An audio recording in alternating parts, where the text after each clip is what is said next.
through hell to hold this world title again. And already I've got people lining up to take it from me. People like Bren, Mr. Money in the Bank. But let's be real, more like Mr. Hide and Seek. What the hell? The last real champion? Oh, no, not Cena. Look at the colours. Look at the badge. Why? You sell out. Squashes him. And another Punk victory. What the hell? Is that weird Barrett? Look at the tights. Look at the trunks. What's going on? Oh, he's with me. Because when it comes to SmackDown, we're the new briefcase order. And at SummerSlam, we make that statement permanent. CM Punk, you called me a coward? Brother, I watched you limp to that ring like a dog looking for its last meal. You say I hide behind others? I didn't hide. I just waited. Because watching you break down week after week was more entertaining than any pipe bomb you've ever dropped. The third and the final part of SummerSlam is here, folks. And you saw previously on SmackDown that NBO have formed and are causing chaos over on SmackDown. Tonight, it's a 6-man, no disqualification tornado tag. The WWE Champion CM Punk, Cody Rhodes and Joe Hendry take on the NBO. You're not going to want to miss it, folks. It's going to be epic. Who will come out on top? And we're here live from the First Energy Arena, live in Cleveland, Ohio. This was the scenes earlier. Beautiful sunny sky over the beautiful city of Cleveland as we look towards the closure of SummerSlam 2025. We also have 2 other matches, folks, to look forward to. The WWE United States Championship will be on the line. L.A. Knight, defends against the Archer of Infamy. One half of the Terror Twins, Damian Priest. El Campeon or Megastar. And also tonight we got Stephanie's final bout. Well, not ever, but she has been given one last chance by Bianca Belair. She will veer and try and go for the WWE Women's Championship. Who will come out on top? Will La Primera knock down the EST? This is it, the biggest event of the summer. SummerSlam. 2 nights, 60,000 screaming fans. No mercy, no escape, no excuses. It all starts with the kickoff. Gunther steps into battle with Ron Killings in a clash of brute force and raw charisma, and Dominic Mysterio faces Chaos Incarnate, Mr. Iguana. Night 1, the gloves come off. Liv Morgan defends the Women's Intercontinental Championship in a triple threat fight against Mina Shirakawa and rising powerhouse Blake Monroe. The Intercontinental title explodes into a 3-way collision. Braun Breaker, Oba Femi, Ilja Dragunov. 3 titans, 1 prize, no limits.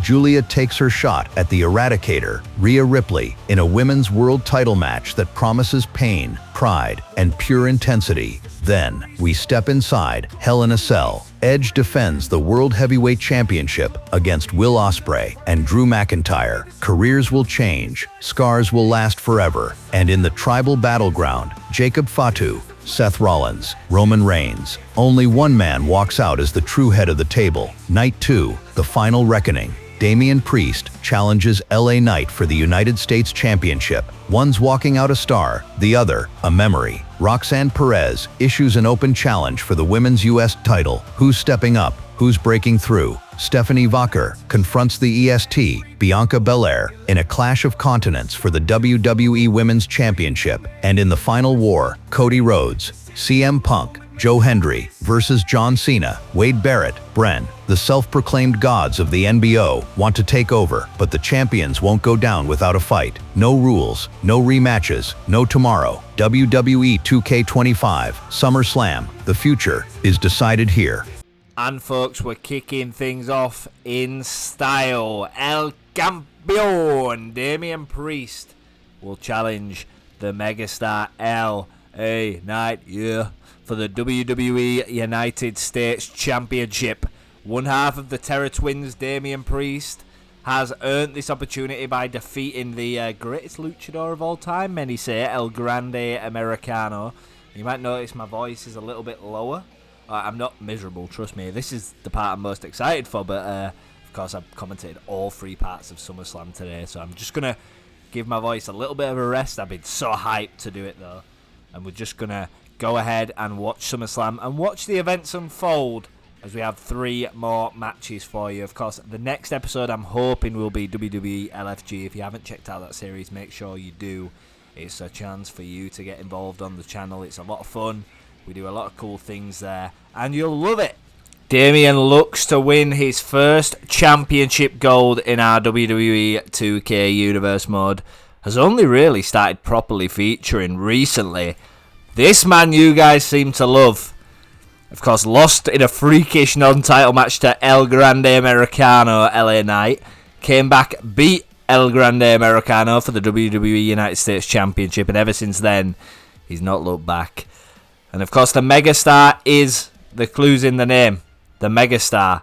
He is the biggest, or what he says he believes to be the biggest pull in all of sports entertainment. And a little interesting fact, I like to add these little interesting facts into my Universe mode. LA Knight in our Universe mode is the top merch seller. I think it's something you guys could incorporate into your Universe mode. Just make it feel more immersive, you know? I have like Raw Talk, Talking Smack that allows me to add context. I actually thought about doing that as an actual thing. Like a really quick episode, like just do interviewing superstars. I think that could really enhance the Universe mode. So that's what it's all about, folks. The pride of the United States, the championship, held by the greats such as Bret Hart, Ricky Steamboat, Bret the Hitman Hart, Chris Jericho, John Cena, JBL, all the greats have held this championship. Right now, LA Knight holds the gold. Will Damian Priest add his name to the list and gain a second United States Championship of his career? Or will the Megastar keep on top? I believe LA Knight in real life is a 2-time United States Champion as well. Of course, LA Knight had a long, storied journey to the top. He started off, I believe, in TNA as Eli Drake, now considered a veteran. Yeah! I hope you're all doing that with him. Of course, a big, big match here to kick us off on part 3 of the WWE 2K25 SummerSlam, the biggest party of the summer. And a clothesline from the Archer of Infamy out of the gates. And a throat slit as well, but jumps back to his feet, does LA Knight. Nice reverse DDT there to El Campeon. Well, he's not a champion, is he? He's never been a champion in this Universe mode, so I should stop calling him that. And he bounces the arm off of the canvas. LA Knight looking to be efficient, but legs swept by Damian Priest. And a nice elbow drop to follow it up there.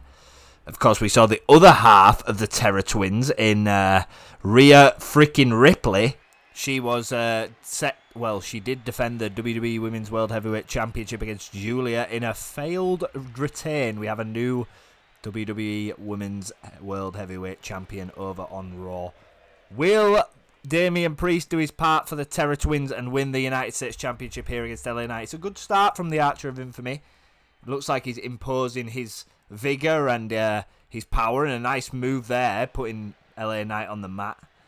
I'm going to celebrate that move. I respect that. A lot of celebratory stuff here from Damian Priest.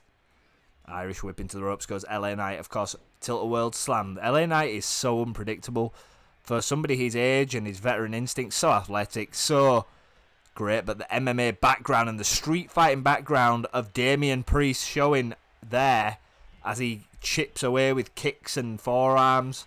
Fair play. And a nice move off the top rope from Priest. Going to risk it all for that WWE United States Championship. I assure you that goddamn much. And Damian brings him back into the ring. And LA Knight is yet to get any real concrete offense. He's kind of at the gates trying to get started. But he's going to stop Damian from jumping again. And I think that was a smart decision from the Megastar. You don't want a near 300-pound man jumping at you out of nowhere. That is not what you want to be seeing. LA Knight goes to the outside. He's going to attempt a springboard here on Damian Priest. Damian is a bit groggy in LA Knight. Beautiful dropkick. LA Knight, yeah. And a reversal from Priest. As we're reaching pinnacle point, it's getting darker here in Cleveland. We're reaching the end of the show. We've got a couple more matches for you folks. Nice suplex. And of course, in theory, this is night 2, but it's just really one night. It's a big pay-per-view. Big premium live event. And I hope you guys have enjoyed the kickoff show, parts 1 and 2. We got much more to come, including Saturday night's main event live from Atlanta, Georgia. And of course, we're going to decide our king and queen of the ring as we head to Riyadh, Saudi Arabia for Night of Champions. I know, a little bit different to WWE's layout. I know you're like, Night of Champions is first. Well, no.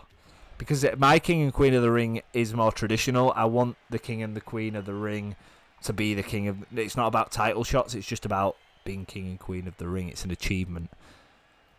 It's a bigger achievement. And now a reversal from Priest as LA Knight looks for a missile drop kick. Now has him up. A bit of back and forth here. Very impressed with the technical wrestling on display between these two. Not something that I would expect in this kind of match. And Priest has started off really well. And brings LA Knight, back to his feet. And a grapple there. Irish whip into the corner goes LA Knight. Damian, of course, sporting a crimson mask now. Not really sure why that's gone. How that's happened. But LA Knight's in a precarious position. Stomping a mud hole and walking them dry is Damian Priest.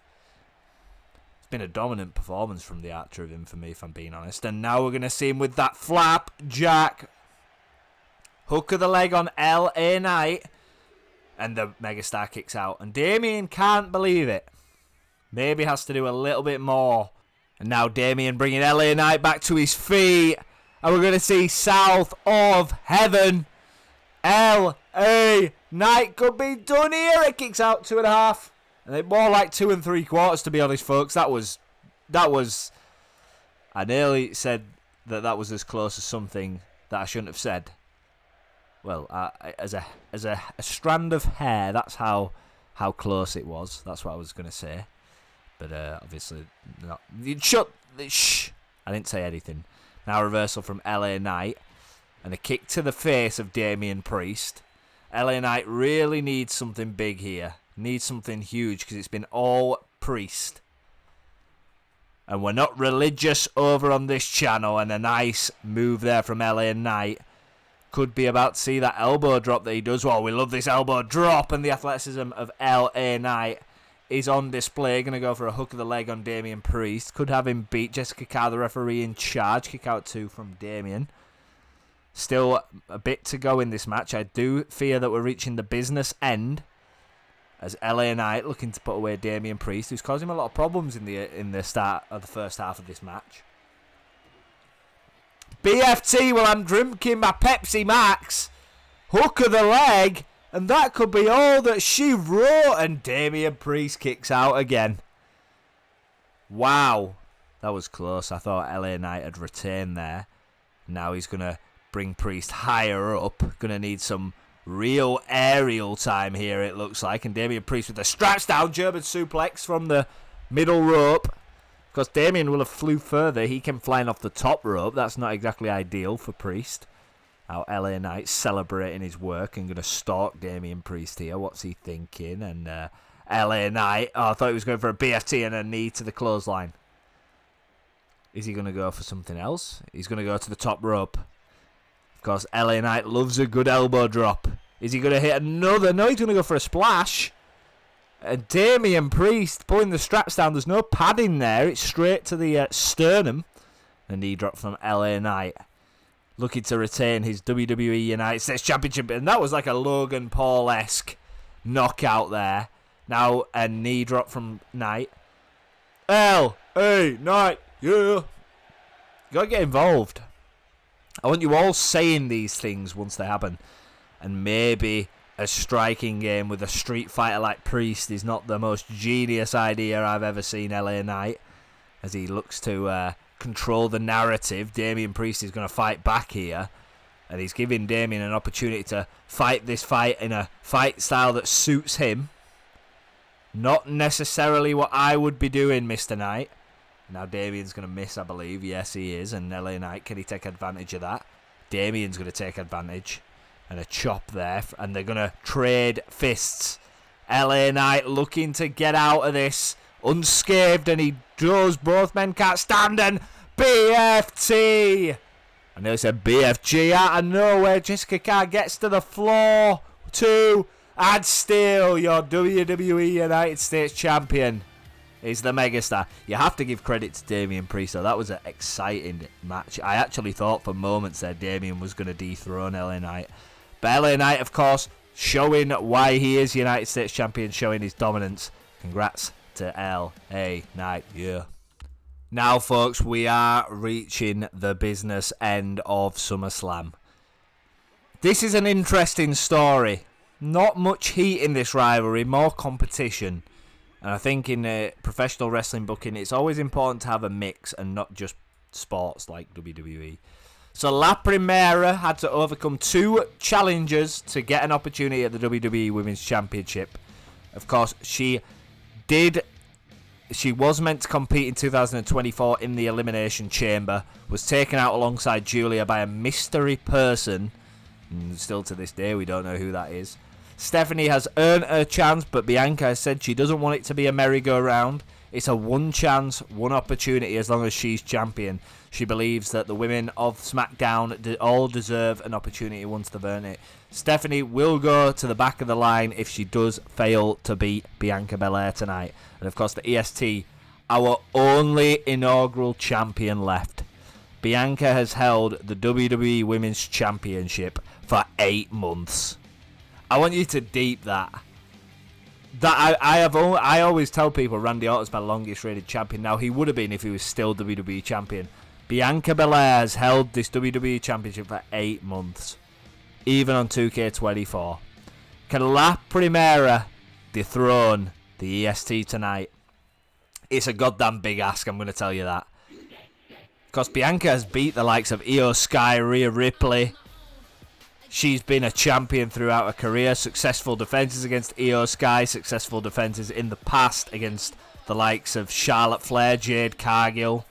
She really is the best in the business. And Bianca is here in Cleveland. She said nothing's going to change. She's going to walk in the WWE Women's Champion and walk out. She said Stephanie's not ready. She said she's a brilliant in-ring competitor and a future WWE Women's World Champion. But as long as Bianca is still breathing, that will not happen. Now, blowing a kiss to the Cleveland crowd is Bianca because she appreciates her time here in the WWE. She's been a full-time competitor in our Universe mode for nigh on 8 months.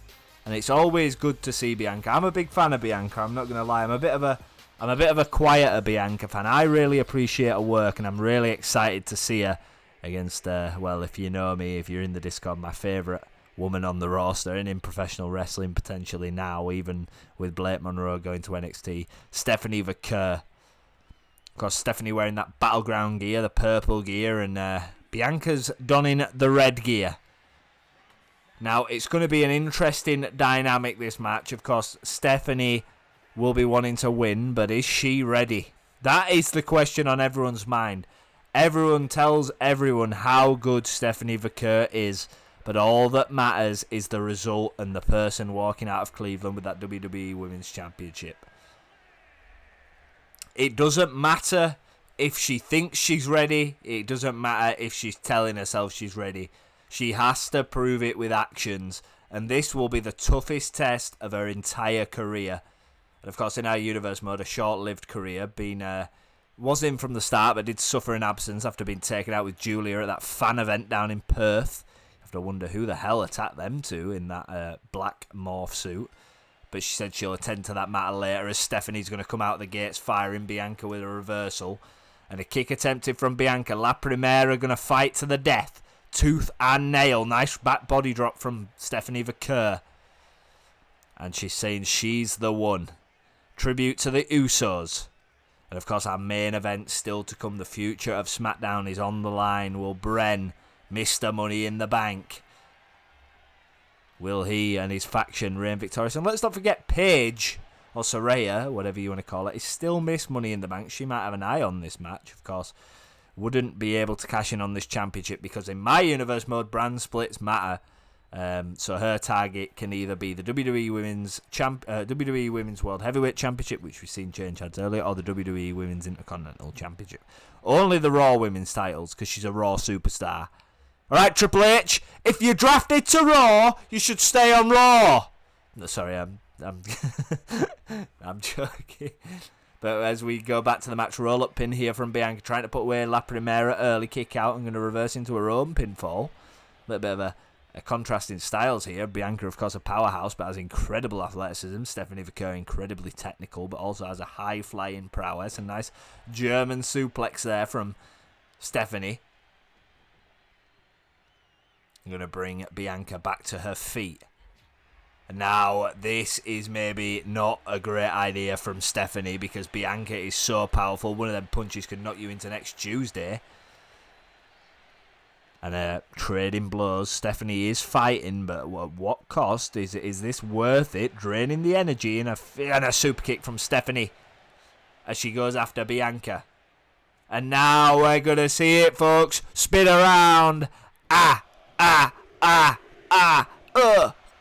And Bianca tasted the canvas. I wonder what it tastes like. Not very good, I imagine. Eat defeat. Stephanie looking to put Bianca away quick. We're going to see that spiral tap. And surely a quick but a short exit and misses. Now Bianca, roll-up pin. Off the missed spiral tap. Jessica card down, but a kick out one from Bianca Belair. Back to her feet and a spear. Could be about to fold La Primera up like a deck chair on a beach. Drop kick from Bianca. And you have to wonder, that spiral tap is the most dangerous move in all of sports entertainment. Because if you hit it, brilliant. If you miss it like that, it can hurt you. And now, Bianca stalking the prey and picks Stephanie up and dumps her on the floor like she weighs nothing. Into the corner goes Stephanie Vaquer. Have to wonder how much Stephanie's got back. Look at the strength of Bianca. This is incredible. Just presses La Primera, who's hit her nose badly on the canvas, even so that she's busted open. And now K.O.D. Is Stephanie, or has Stephanie got anything left? Kicks out. And I don't know how. Bianca showing that athleticism. Nice standing moonsault there to La Primera. Has Stephanie got any fight left? She's been KO'd and she's still standing. Bianca with a spine buster. And now she's just looking to tear limb from limb Stephanie Vaquer. Irish whip again. Reverse from Stephanie. Stephanie going to go to the opposite corner. Maybe going for that Meteora. And a leg twist. Stephanie might feel like she's got the opportunity here. A massive opportunity for La Primera. Demanding. Bianca gets to her feet. Springboard crossbody. Needs something big, does Stephanie. Because Bianca is so resilient. She's going for another springboard, I believe. This could be risky. And it is risky because she's missed. And Bianca's read her like a book. And that's the experience. Bianca, I believe, was going for another KOD there. Maybe not. And a reversal from Stephanie to fight back. And what has Bianca got left? Eat defeat for the second time. And now La Primera might be thinking of some S. No. Oh, and a headbutt. Both women busted open. Shout out to the podcast again. She's going to go for the spiral tap. Will she hit it this time? She has to hit it this time. You can't fail twice and misses again. And that's going to be it. Because Bianca's going to mop her up with another KOD. And the pinfall. Jessica Carr's down slowly. But it's enough. Bianca retains. And I bet everybody in my Discord didn't predict that. The EST is walking out of SummerSlam still your WWE Women's Champion. And Stephanie goes to the back of the line. It's going to be a year-long reign. Who knows what's going to happen? But guys, wow. Congratulations to these women. Not every match has to be 30 minutes. I always say this. It's about storytelling. But speaking of stories, in Atlanta, Georgia, in a few weeks' time, we're going to unveil some new stories of our own at Saturday night's main event. This is more than just another Saturday night.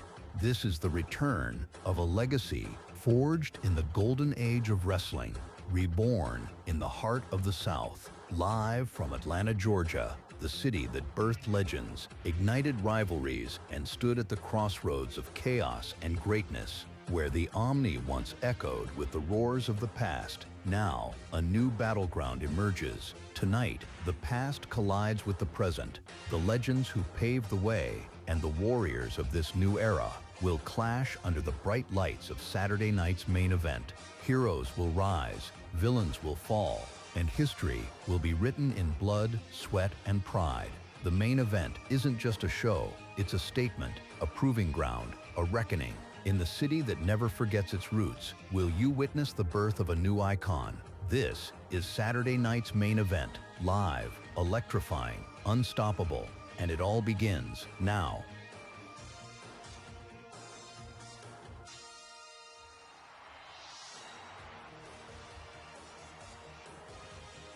Well, here we are, folks, our main event. And of course, Saturday night's main event is coming to you live from Atlanta, Georgia. But right now, wrestling has more than one royal family for sure, because the NBO's in town. As Cody Rhodes makes his entrance, the team of the WWE Undisputed Champion CM Punk, who beat Randy Orton to become our champion at Money in the Bank, will team with Joe Hendry and this man, the American Nightmare, Cody Rhodes, to take on the NBO. And no, I'm not sad. I'm sad it's nearly over, actually. My throat is killing. Too much ah-ah-ah-ing. So, really has a big fight feel, doesn't it, folks? It's the WWE in the future of Friday Night SmackDown.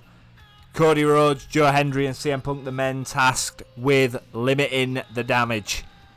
A win for Team Cody, Punk and Joe Hendry will surely slow down the freight train that is the NBO.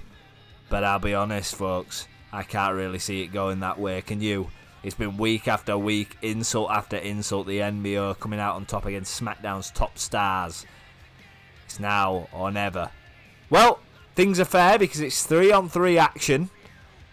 It's about chemistry. We might talk about the lack of chemistry between Cody, Punk and Joe Hendry, but of course we don't know much about the commodity of NBO. Joe Hendry, John Cena, Wade Barrett, of course, former rivals in 2011 with the Nexus. How can they coexist? And of course, Bren, we don't really know much about Bren, but he's coming to WWE, won the Money in the Bank, and been a right pain. And of course, CM Punk will be aware that Bren can cash in that Money in the Bank anytime he chooses. Bren seems like a smart guy. Seems like he's not willing, because Punk obviously wanted a one-on-one match for the WWE Championship here tonight. Bren said, I'll cash in when I'm ready, mate. Don't you ask me when I'm cashing in. Don't you demand and tell me what to do with my briefcase. This is the new briefcase order, and you're going to listen. Now, Joe Hendry makes his way to the ring, as he's a SmackDown star. Of course, a big future on SmackDown, I believe, for Joe Hendry. I think there's a lot of potential in there, especially with the introduction to the new titles and a championship like the Underground Championship. Could that be something that Joe Hendry looks towards? Or will he be looking more towards the world level? Maybe even US, LA Knight, Joe Hendry. Look at the potential that feud has. I think I've just had a light bulb moment. I'm joking. I would never tell you if I had a light bulb moment, but maybe we do see that feud somewhere down the line. I think it makes sense.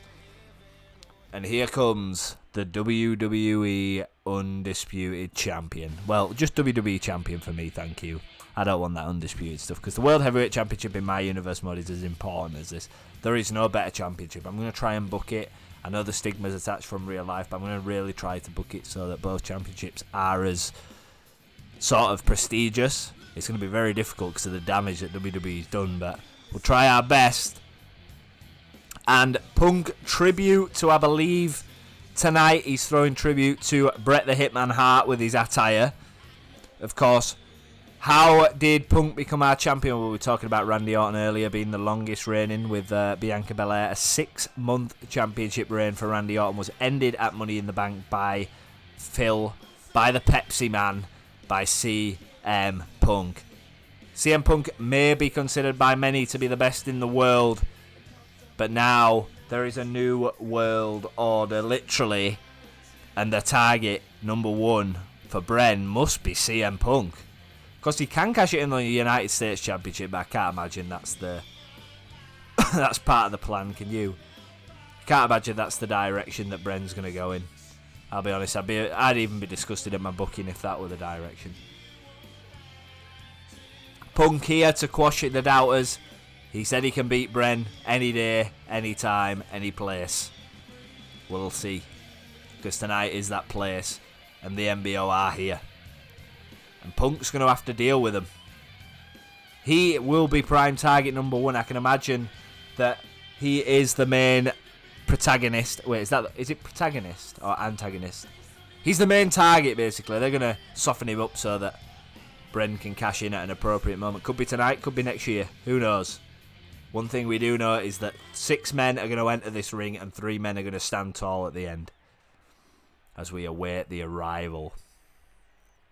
They like to make people wait. And they're donning the classic New World Order theme song. Tribute to WCW Monday Nitro and my own childhood growing up watching WCW. Such an amazing faction. My opinion, the greatest faction of all time.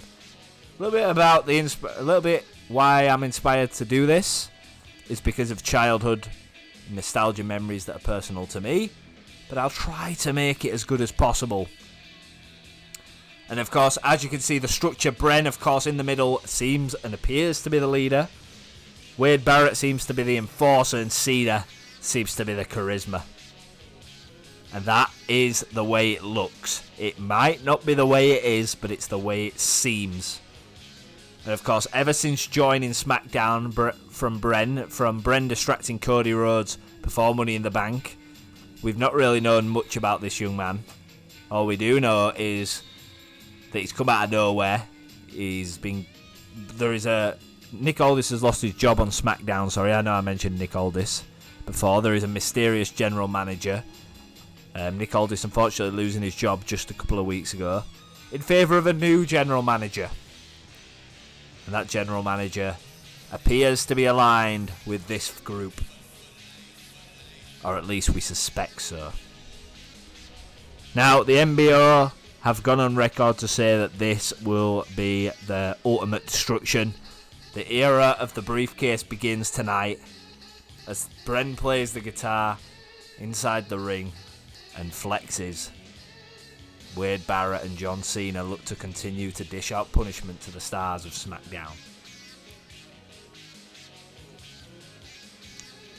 And we're about to get underway, folks. Of course, a little bit of an error in my mistake. I did mention this was an elimination 6-man tag. It is not. It is a straight up, no disqualification, 6-man, no bread. Yeah, I'm going to say it. Even though my throat hurts, I'm going to say it. And this is the main event. And I'm not recording commentary for a day or so I'll be fine. No bread, no water, just mead. And as you can see early on, the NBO taking the upper hand in this 6-man tag team match. And Punk trying to go after Bren, and Cody going after Bren as well. Bren going to fight back. One thing we saw about Bren in Money in the Bank is very like his wrestling style, if you remove all the gimmicks and the stories. He's very striking based and dumps Cody Rhodes over the top rope. To sayonara, Cody, don't need you in this ring. Now Punk's going to fight Barrett, Joe Hendry fighting Cena, and Bren just coming back to his feet. And then big knees of Bren. You have to wonder, Bren, what is the background of this guy's wrestling? He seems really aggressive. And if that's a real move, he's brilliant at selling it. And Barrett's doing some damage to Cody on the outside of the ring. Now Bren going to the prime hydration station, throws the bottle off Joe Hendry, but it doesn't even phase him. A knee to the face of Hendry. Because many people would be wondering, what the hell is Joe Hendry doing in this match? He was attacked by Wade Barrett. A much better fit, or a much better representative of SmackDown might have been the former WWE Champion Randy Orton, but he's not interested. He picked up a victory over Ludwig Kaiser and is looking to rebuild his career. He's not interested in politics. Said that on Talking Smack. He's not interested. So Bren will be leaving him alone. And of course, Randy doesn't have anything Bren wants. I don't think, at least. That WWE Championship's held around the waist of CM Punk. Nice German there from CM Punk, and now he's doing a helicopter on John Cena. Interesting move there, but Barrett's just stalking Punk. And a nice double underhook, maybe into the suplex, going to hook the leg of Punk, and Bren's going to continue to do damage to Joe Hendry on the outside of the ring, and his suplex to the mat outside. And I don't know where the hell is Cody Rhodes. Tell you where he is. He's getting hit with a steel chair near the ramp in the top and north of your screen by the last real champion. The last real sellout, more like. John Cena, the year of 2025, is selling out in real life and selling out here. To be expected. Now, Joe Hendry with a reversal. But Bren is there. There appears to be a lot of chemistry, and Punk has picked up a puncture in his face. That means there's blood pouring down his face. And Bren is on the floor.